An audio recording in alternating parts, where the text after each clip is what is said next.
Now, before we get into the meat of this particular disaster, you need to understand something about the Galactic Military Academy on Nexus Prime. This wasn't your average educational institution where the biggest worry was whether the cafeteria would run out of mystery meat on Wednesdays. No, this was where the galaxy's most promising young minds came to learn the fine art of not getting eaten by the universe's countless creative attempts at murder. The Academy's xenobiology wing was particularly notorious for its hands-on approach to education, because apparently, reading about dangerous creatures in textbooks was for amateurs. Why study theoretical threat assessments when you could have a close encounter with something that considered your internal organs a delightful afternoon snack? On this particular morning, Classroom 9 housed what could generously be called a diverse collection of future galactic defenders. More accurately, it looked like someone had raided a cosmic zoo and convinced the exhibits to wear matching uniforms. Violet sat in the back row, her standard-issue Academy boots propped up on the desk in front of her, completely ignoring the disapproving chittering from her crystalline classmate, Zephyr. The Chilthani's geometric form caught the artificial sunlight streaming through the viewport, casting rainbow prisms across the sterile white walls. Their species communicated primarily through harmonic frequencies that sounded like wind chimes having an anxiety attack. Violet, Zephyr's translation device, converted their melodic tones into perfectly crisp Standard Galactic. Your posture is going to give Commander Hextool another one of those twitchy episodes where his mandibles start clicking. His mandibles always click, Violet replied without opening her eyes. It's like he's constantly typing angry messages to the universe. 3 rows ahead, Umbra bobbed gently near the ceiling, her translucent bell-shaped body pulsing with nervous bioluminescence. The Velnari had evolved in gas-giant atmospheres, where the concept of solid ground was purely theoretical. Being in a classroom with artificial gravity made her about as comfortable as a fish in a desert. Will someone please inform Cadet Umbra that this is a formal academic setting, not a recreational swimming facility?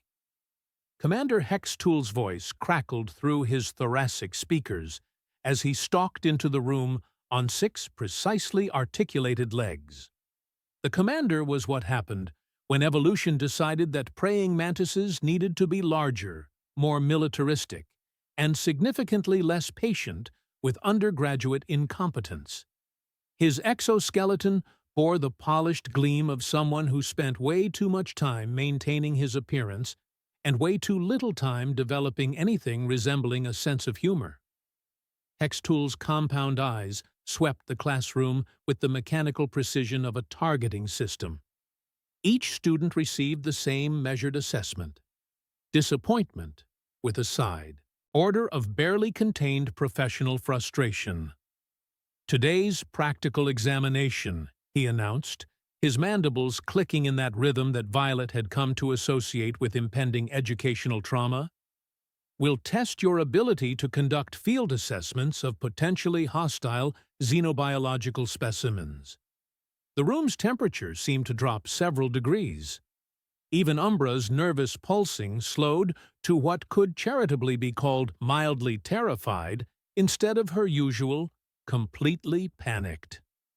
Zephyr's crystalline structure began emitting a low harmonic that sounded like a funeral dirge played on a broken xylophone. Potentially hostile, they whispered, their translation device barely picking up the frequency. Why is it always potentially hostile? Why can't we study something potentially friendly? Or potentially boring?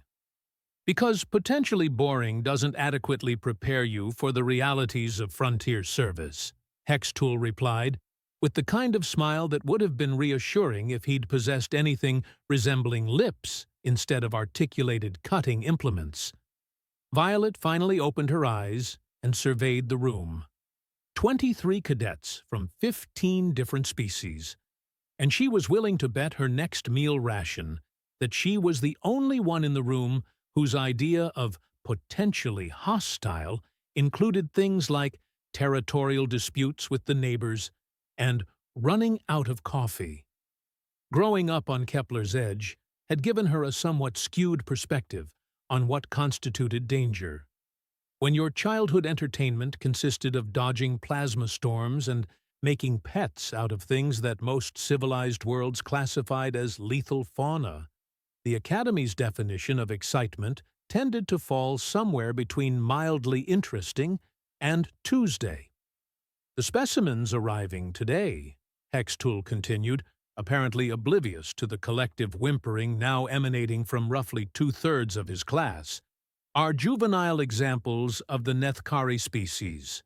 Native to the outer spiral territories, they represent a fascinating study in pack-hunting behavioral patterns and adaptive survival mechanisms. A Chilthani cadet in the front row, Violet thought their name was something with too many apostrophes, made a sound like glass breaking in slow motion. Their crystalline structure had shifted from its usual clear brilliance to a muddy brown color that generally indicated either extreme fear or severe digestive issues. "Sir," the cadet's translation device somehow managed to convey both terror and politeness. "When you say juvenile, exactly how juvenile are we talking? Like cute baby animal juvenile? Or still large enough to use us as chew toys juvenile?" Hextool's mandibles clicked faster, definitely typing angry messages now. "The specimens are fully sedated and will remain in secure containment throughout the examination. Your task will be to observe, document, and analyze their physiological characteristics and behavioral responses to various stimuli." Violet couldn't help but notice that he'd completely avoided answering the size question. In her experience, when authority figures started tap-dancing around specifics, it usually meant the specifics were the kind that made people reconsider their career choices. She glanced around the classroom again, taking in the various expressions of impending doom. Zephyr had shifted to a pale blue color that made them look like frozen crystal. Umbra was now hugging the ceiling so tightly that her bioluminescence was creating interesting shadow patterns on the walls. The handful of other human cadets in the room looked uncomfortable, but not terrified, which was about right for their species. Humans, Violet had learned, occupied a unique position in the galactic community. Most of the other species were descendants of prey animals that had evolved intelligence as a survival mechanism. They'd developed technology, philosophy, and interstellar travel as ways to avoid becoming something else's lunch. Humans, on the other hand, were what happened when predators got smart enough to build spaceships. This made them either valuable allies or absolutely terrifying neighbors, depending on your perspective and current political standing. "The examination will begin in approximately 10 minutes, Hextool announced. "I suggest you use this time to review your xenobiological assessment protocols and perhaps engage in whatever spiritual practices your species favors when facing potential dismemberment." He's joking, right? Zephyr's harmonic frequencies had reached a pitch that was probably causing discomfort to anyone with enhanced hearing. Violet shrugged. Probably. But with Hextool, you never can tell. His sense of humor operates on frequencies most of us can't detect. She settled back in her chair and closed her eyes again. Whatever was coming through that door in 10 minutes, she was pretty sure she'd seen worse. After all, how dangerous could a few sedated baby animals really be? Famous last words, as it turned out. The first sign that things were about to go spectacularly wrong was the sound coming from the corridor outside. It wasn't the quiet hum of anti-grav transport units that typically delivered classroom specimens. No, this sounded more like someone was trying to move a very large, very angry percussion section through the Academy's hallways. Clang, crash, thud, followed by what could only be described as the galaxy's most irritated purring, if purring typically involved sounds that made your bones vibrate and your survival instincts start screaming. Hextool's mandibles stopped clicking entirely, which was somehow more ominous than his usual mechanical chattering. His compound eyes rotated toward the door with the kind of slow, deliberate movement that suggested he was reconsidering several recent life choices. "That's unusual," he muttered, which was probably the closest thing to an admission of impending disaster that anyone was going to get from him. The classroom door dilated with its usual soft pneumatic hiss, and 3 academy technicians stumbled through, looking like they'd just completed an obstacle course designed by someone with a particularly sadistic sense of humor. Their uniforms were torn, their faces were pale, and one of them was bleeding from what appeared to be claw marks across his left shoulder. Behind them came the transport unit. Now, Violet had seen plenty of containment systems in her time. The frontier colonies used everything from basic force fields to full stasis pods, depending on what kind of local wildlife had decided to make your life interesting that week. This particular unit looked like it had been designed by engineers who took the concept of overkill as a personal challenge. 3 separate containment cylinders, each roughly the size of a small shuttle, hummed with enough energy output to power a small space station. The transparent aluminum viewing ports were reinforced with what looked like military-grade blast shielding. Warning labels in 6 different languages covered every available surface, and most of them included phrases like extreme caution and authorized personnel only, and Violet's personal favorite, not responsible for loss of limbs or sanity. "Ah," said Hextool, with the kind of forced calm that suggested he was mentally updating his will. "Our specimens have arrived."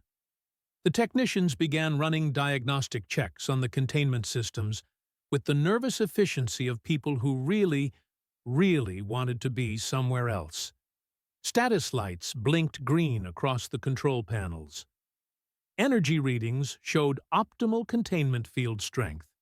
Everything was working perfectly, which was, naturally, when everything stopped working at all. The first cylinder's containment field flickered, just for a second, barely long enough to register on the diagnostic displays. But apparently, barely long enough was more than sufficient for whatever was inside. The viewing port exploded outward in a shower of transparent aluminum fragments that scattered across the classroom floor like extremely expensive confetti.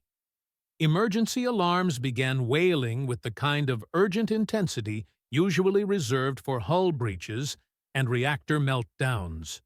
What emerged from the cylinder was, well, calling it a juvenile was technically accurate in the same way that calling a plasma cannon a small handheld device was technically accurate.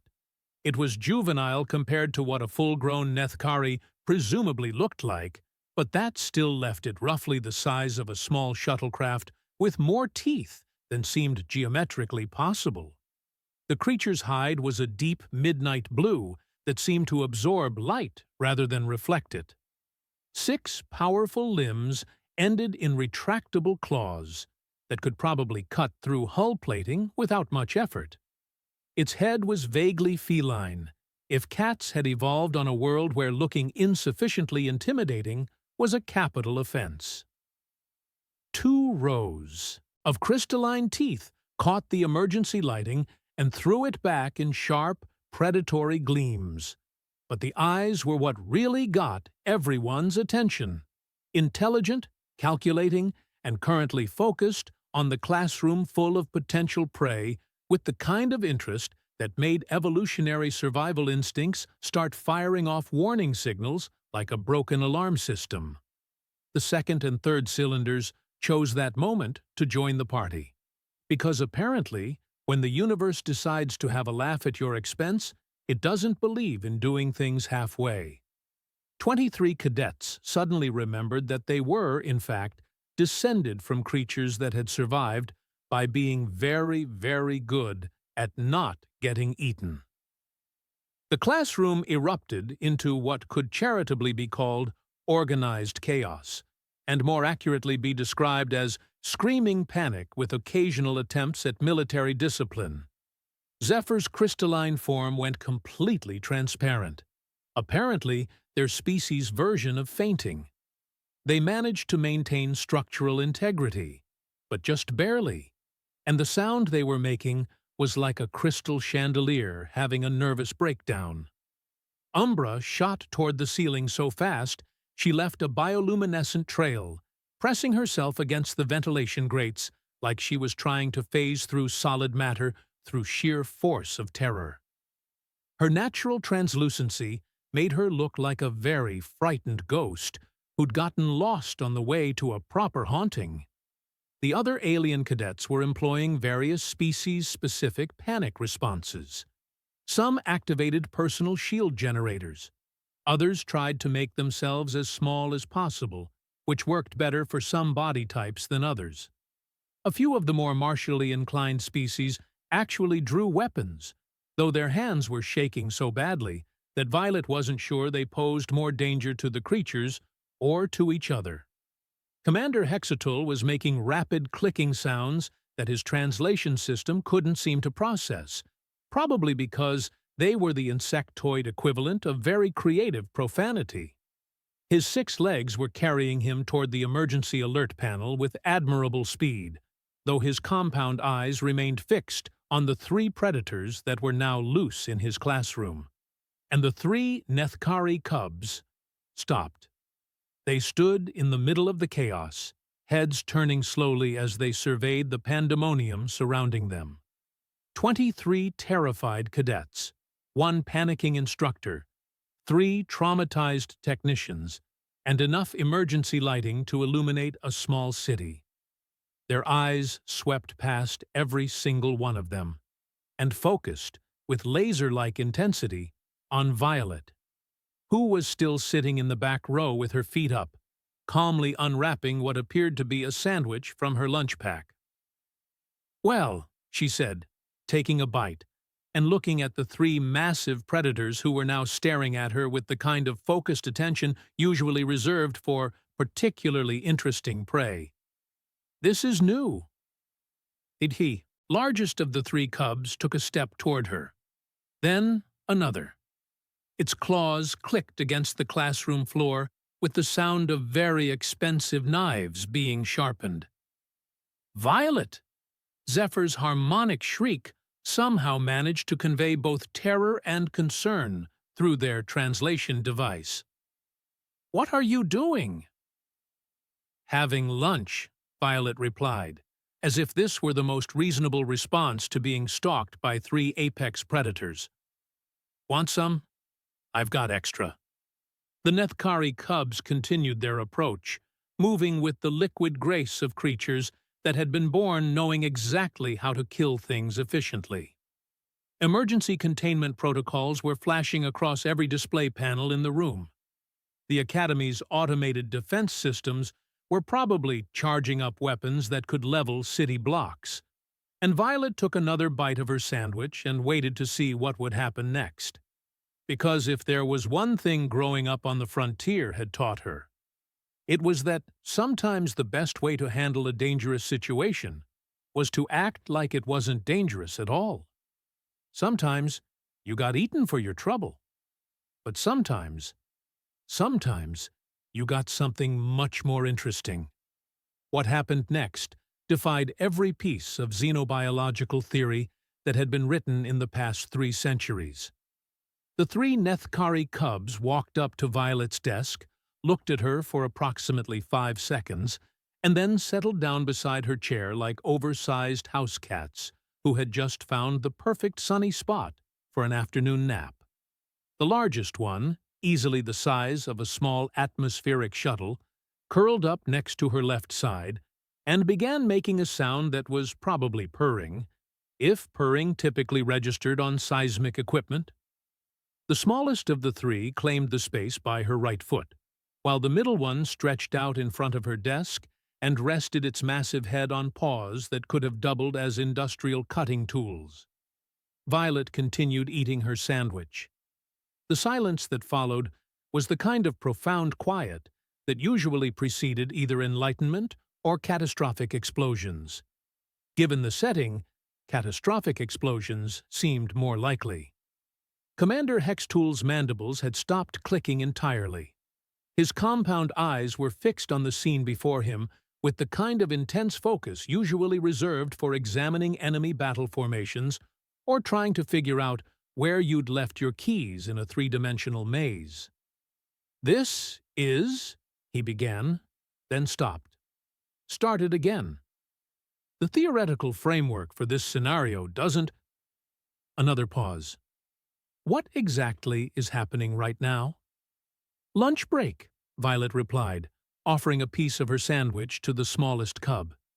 It sniffed delicately, then accepted the offering with the kind of gentle precision that suggested it could probably perform microsurgery with those claws if it really wanted to. Anyone else hungry? That was when Academy security decided to make their dramatic entrance.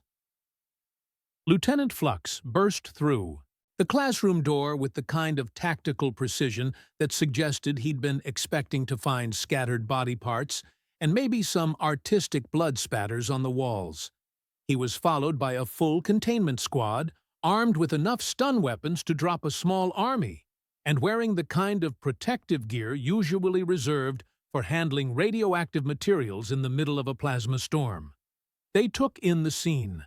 22 traumatized cadets pressed against the far wall. One instructor having what appeared to be an existential crisis. 3 academy technicians who looked like they were reconsidering their career choices, and 3 massive predators arranged around one human cadet like she was holding court.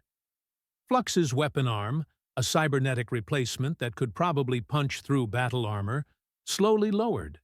His organic eye blinked several times, as if trying to reset his visual processing systems. "What?" he said carefully. "Am I looking at?"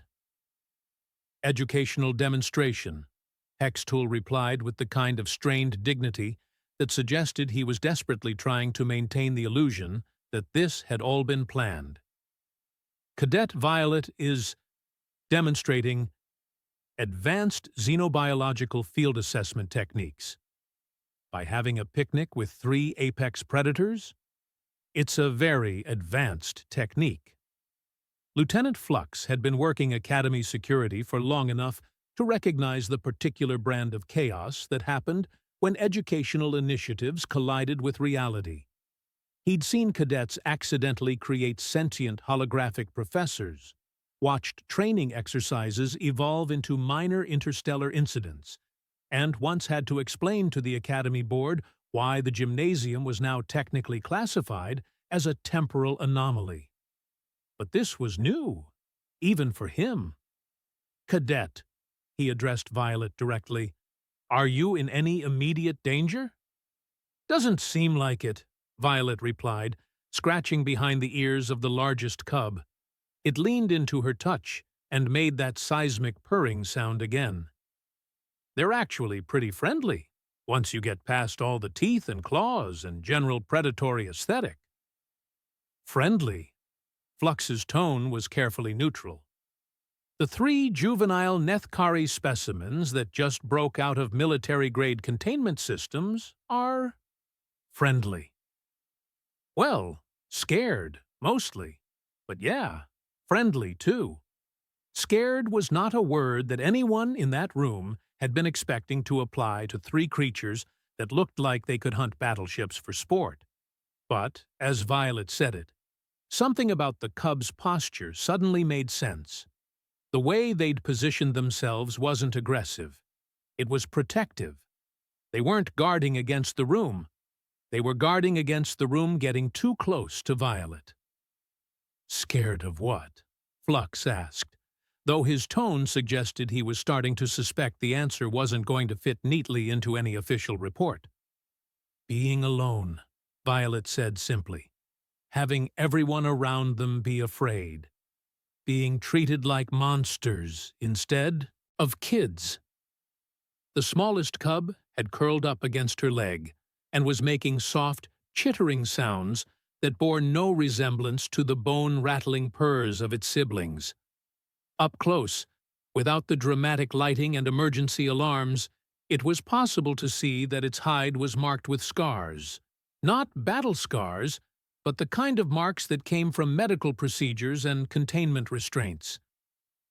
"They're not just specimens, are they?" Violet asked, looking directly at Commander Hextool. "These aren't random animals you picked up for a class demonstration." Hextool's mandibles began their familiar clicking pattern, but slower this time, more thoughtful. "The xenobiology department has been struggling with these particular cases." "Cases?" "Refugees," Lieutenant Flux said quietly. "Their homeworld was destroyed in the outer spiral conflicts 6 months ago. These 3 were found drifting in an escape pod, barely alive. They're the last known survivors of their species." The room got very quiet again, but it was a different kind of quiet now. Not the silence of impending disaster, but the silence of people suddenly understanding that they'd been looking at the situation completely wrong. "They've been rejecting every caretaker we've assigned," Hextool continued. "Refusing food, becoming increasingly aggressive, showing signs of severe psychological trauma.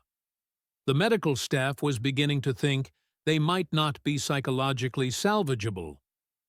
So you decided to use them as teaching aids?" "We decided," and Hextool's tone carried just a hint of defensiveness, "to see if exposure to a more diverse environment might help them adapt. This practical examination was an experiment." "An experiment to see if they'd eat someone?" "An experiment to see if they'd respond differently to different types of sentience." Violet looked down at the 3 cubs, who were now arranged around her like she was the most important thing in their universe. The largest one had rolled over on its back, exposing its vulnerable belly, a sign of trust that was universal among predatory species. "They responded all right," she said. "Question is, why me?" It was Umbra who provided the answer, drifting down from the ceiling with her bioluminescence pulsing in slow, thoughtful patterns. "Because you're not afraid of them," she said, her voice carrying the ethereal quality that made Velnari's speech sound like wind through crystal chimes. "Every other person they've encountered has treated them like dangerous animals first, and traumatized children second. You treated them like people." "They are people," Violet said. "Just people who happen to have more teeth than average, and some seriously impressive hunting instincts." The middle cub lifted its head and fixed Violet with those intelligent, calculating eyes. Then it did something that made every xenobiologist in the room rethink several fundamental assumptions about Nethkari behavioral patterns. It spoke, not in standard, galactic. Its vocal structure wasn't designed for that, but in its own language. A series of clicks, growls, and harmonic tones that sounded like music played on instruments made of starlight and danger. Did that one just say something?" Zephyr asked, their crystalline structure finally returning to its normal, clear brilliance. "Thank you," Violet said quietly. "It said, thank you." Everyone stared at her. "You speak Nethkari?" "I speak scared kid in about 15 different languages," Violet replied.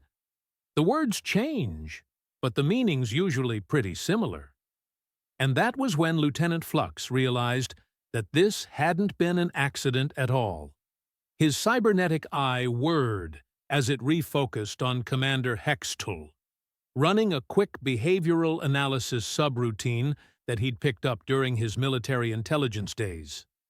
The insectoid's posture was too controlled, his mandible clicking too rhythmic. This wasn't the body language of someone dealing with an unexpected crisis. This was someone watching a carefully orchestrated plan unfold exactly as intended. "Commander," Flux said, his voice carrying the kind of quiet authority that made career soldiers pay attention. "Exactly how did these containment systems fail?" Hexatool's compound eyes rotated toward him with mechanical precision. "Equipment malfunction. These things happen with advanced containment technology." "Uh-huh." Flux's organic eye narrowed, while his cybernetic one ran diagnostic scans on the shattered containment units. "And I suppose it's just coincidence that 3 separate systems, each with independent backup protocols and redundant safety measures, all happened to malfunction at exactly the same moment." "Unlikely coincidences are still coincidences, Lieutenant." "Right." Flux turned his attention back to Violet, who was now engaged in what appeared to be a serious conversation with the largest cub. The creature was making soft clicking sounds while Violet nodded thoughtfully, occasionally responding with her own attempts at the same tonal patterns. "Cadet, how long have you been studying Nethkari linguistics?" "About 5 minutes," Violet replied without looking up. "But like I said, scared kid is pretty universal. You just have to listen to what they're actually saying instead of what you think they should be saying."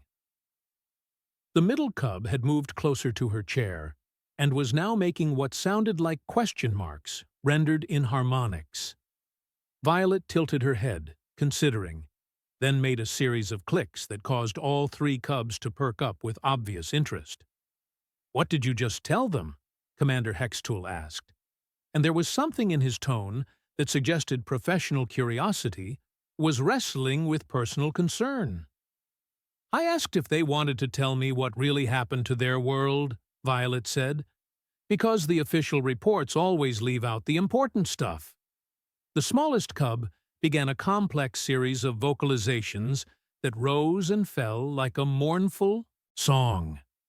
Its siblings joined in, creating a harmony that made the classroom's acoustic dampeners struggle to maintain proper sound levels.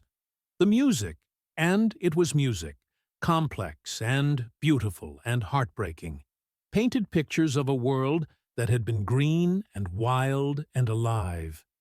And then it painted pictures of the day the sky caught fire. "They're not just refugees," Violet said quietly as the song continued. "They're witnesses. They saw the whole thing happen." Lieutenant Flux felt something cold settle in his stomach. What whole thing? The destruction of their homeworld wasn't a casualty of the outer spiral conflicts, Violet translated as the cub's song shifted into darker harmonies. It was a test. Someone wanted to see how effective their new planetary bombardment systems were against a world with no defensive capabilities. The room went dead silent except for the cub's continuing song.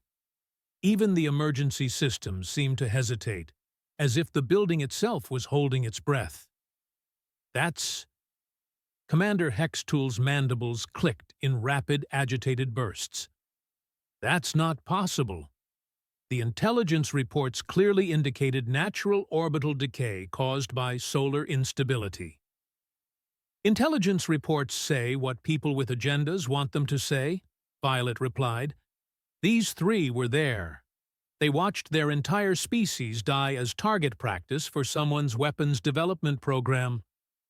The cub's song reached its crescendo, a sound like crystal breaking in slow motion, like hope dying by degrees. Then it faded into something that sounded like a lullaby. If lullabies were written by people who understood that sometimes the only comfort available was the knowledge that someone else remembered what was lost. "They've been trying to tell someone," Violet continued, as the music wound down. "Every caretaker, every researcher, every person who's interacted with them. But everyone was so focused on treating them as specimens or dangerous animals that nobody bothered to listen." Umbra drifted closer, her bioluminescence pulsing in sympathetic patterns. How do we know this is accurate? Trauma can distort memories, especially in juveniles. Because, Lieutenant Flux said grimly, it explains why every intelligence agency in the sector has been trying to get access to them for the past 6 months, and why the Academy Board suddenly decided that xenobiology students needed more hands-on experience with dangerous species. The largest cub lifted its head and looked directly at Flux, then made a series of precise clicks that needed no translation. The universal language of recognition, the sound one intelligence operative makes when identifying another. They know your military intelligence, Violet observed. Impressive. Most people can't spot that, even when you're not trying to hide it. Former military intelligence, Flux corrected automatically, then caught himself. How did you? The way you move, the way you analyze situations, the fact that you've got military-grade cybernetics on a security officer's salary. Violet shrugged. Plus, the cubs can smell it on you. Predator species are really good at identifying other predators. The middle cub had moved to sit directly in front of Lieutenant Flux, studying him with those unsettling, intelligent eyes. It made a questioning sound that somehow managed to convey both wariness and hope. It wants to know if you're one of the good ones or one of the bad ones, Violet translated. Apparently, they've gotten really good at telling the difference. Flux looked down at the creature. No, the person, because Violet was right about that too, and felt something shift in his understanding of the situation. Tell them I'm trying to be one of the good ones, he said, and that if what they're saying is true, there are people who need to hear their story. Violet relayed the message, and all 3 cubs responded with what could only be described as cautious optimism rendered in harmonics. So, she said, looking around the room at the assembled cadets, technicians, and academy staff, what happens now? What happened next was a master class in how quickly political situations could escalate from educational mishap to galactic incident with just the right application of inconvenient truths and 3 very articulate witnesses. Commander Hextool's mandibles had shifted from their usual mechanical clicking to what sounded suspiciously like Morse code. If Violet had to guess, he was probably sending very urgent, very encrypted messages to people with more authority and significantly less patience than academy instructors.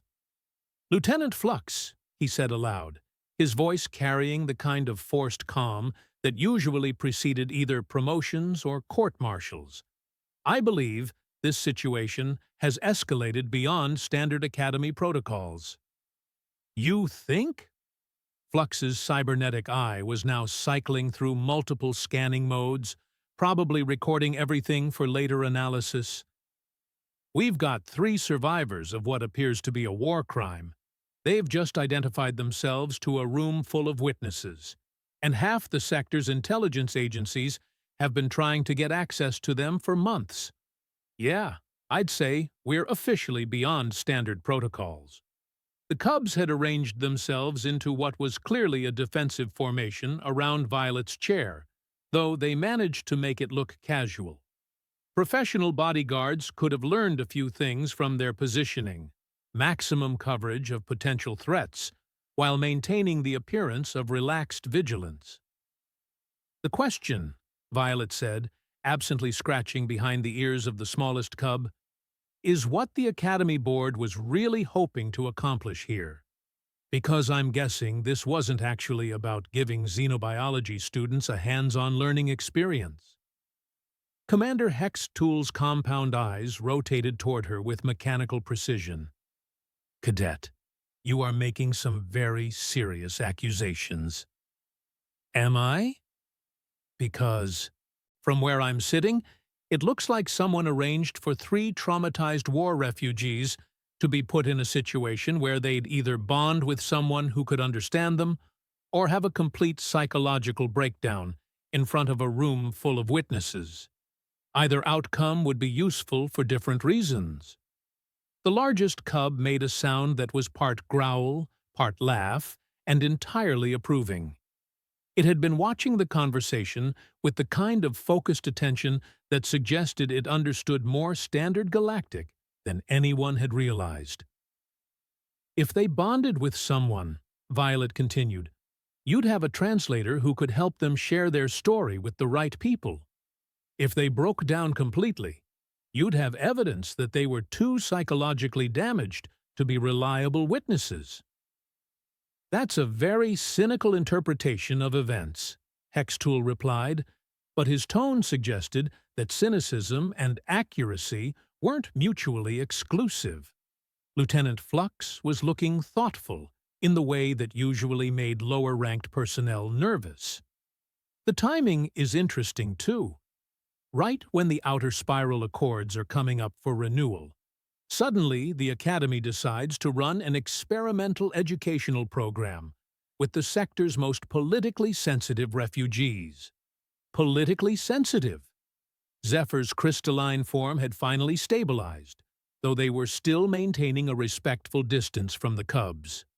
What's politically sensitive about survivors of a natural disaster? Nothing, Violet said. But survivors of a deliberate weapons test conducted by an unknown faction with advanced military capabilities? That's the kind of information that could reshape interstellar politics for the next century. The middle cub lifted its head and made a series of rapid clicks that sounded like urgent correction. Violet tilted her head, listening. Then her expression darkened. Not unknown, she said quietly. They know exactly who destroyed their world. They saw the ships, heard the communications, even caught some of the energy signatures before they evacuated. The room got very, very quiet. They know who did it, Lieutenant Flux said, and it wasn't really a question.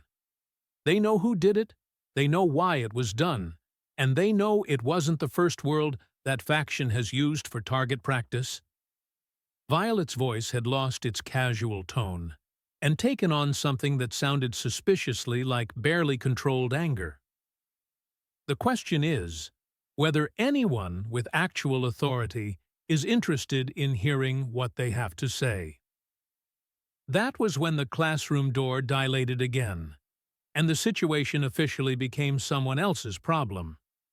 The woman who entered looked like she'd been designed by a committee of engineers who'd been asked to create the perfect fusion of academic authority and political ruthlessness. Her uniform bore insignia that most of the cadets didn't recognize, but that made Lieutenant Flux straighten to attention, despite his civilian status.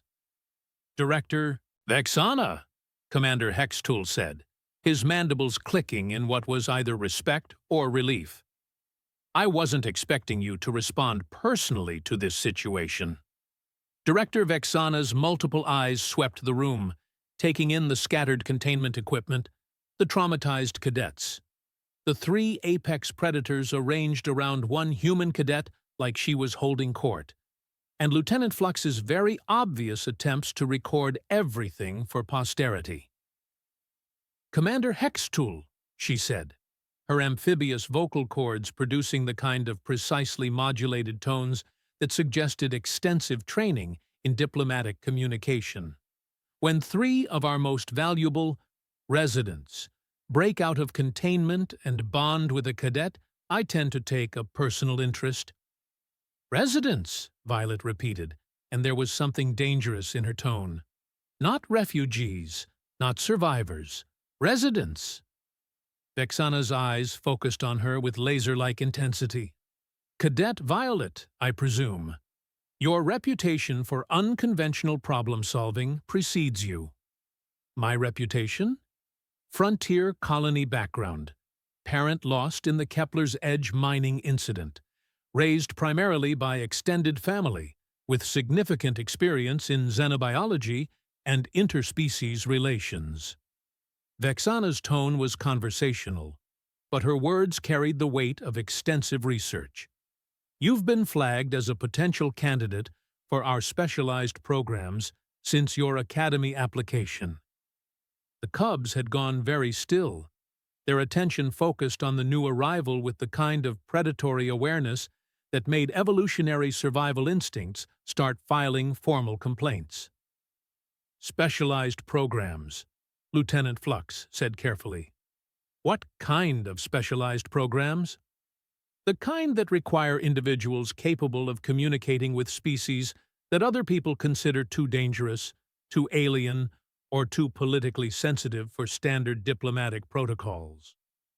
Vexena moved closer to Violet's desk, seemingly unconcerned by the three massive predators who were now tracking her every movement. The kind of programs that become necessary when the galaxy's most important witnesses will only talk to one person. Violet looked down at the cubs, who were all watching her with those intelligent, calculating eyes. The smallest one made a soft, questioning sound, and she responded with a series of clicks that seemed to reassure it. "You want me to be their translator," she said, "to help them tell their story to people who can actually do something about it." "I want you to help them find justice," Vexana replied, "and I want you to help us prevent it from happening to other worlds. And if I say no, then 3 traumatized children spend the rest of their lives in containment. Their story dies with them, and whoever destroyed their world continues their weapons development program until they feel confident enough to move beyond uninhabited targets."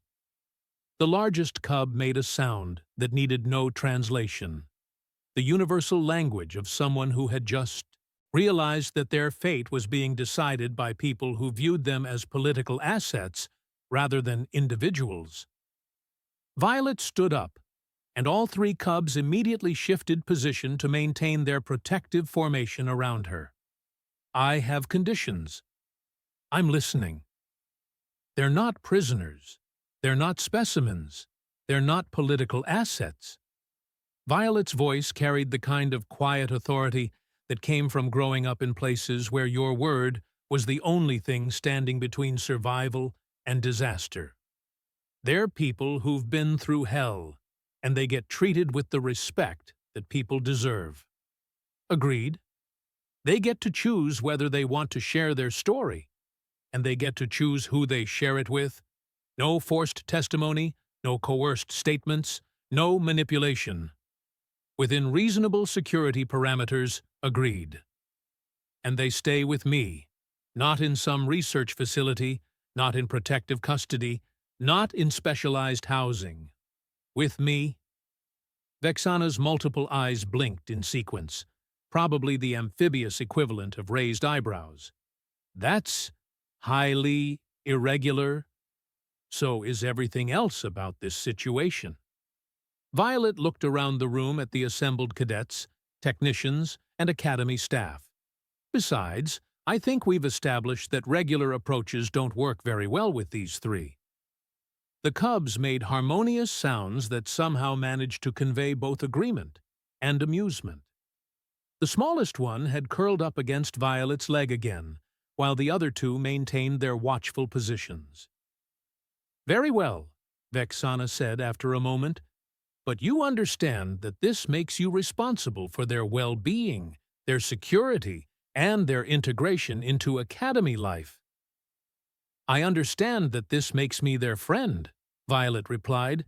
"Everything else we'll figure out as we go." 3 months later, Cadet Violet had become something of a legend around the academy. Not because she'd bonded with 3 apex predators, though that was certainly part of it, but because she'd somehow managed to turn them into the most well-behaved, academically successful, and surprisingly popular students in the xenobiology program.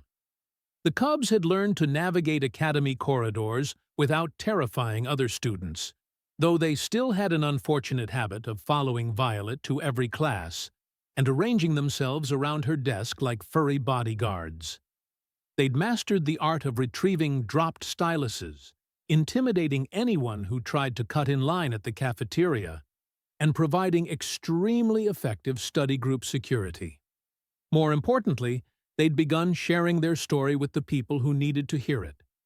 The investigation into their homeworld's destruction had already led to several arrests, the exposure of an illegal weapons development program, and a complete restructuring of how refugee testimony was handled in interstellar courts. And sometimes, late at night in the Academy dormitories, when the corridors were quiet and the emergency lighting cast long shadows on the walls, you could hear them singing.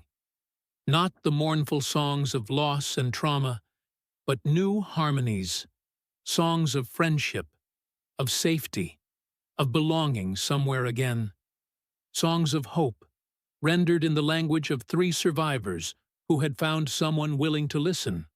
And if other students occasionally found Violet walking through the halls with her 3 shadows trailing behind her, well, that had become just another part of Academy life. After all, everyone needed friends, even if some friends happened to have more teeth than average and could probably hunt battleships for sport. But that, as they say, was just another Monday at the Galactic Military Academy.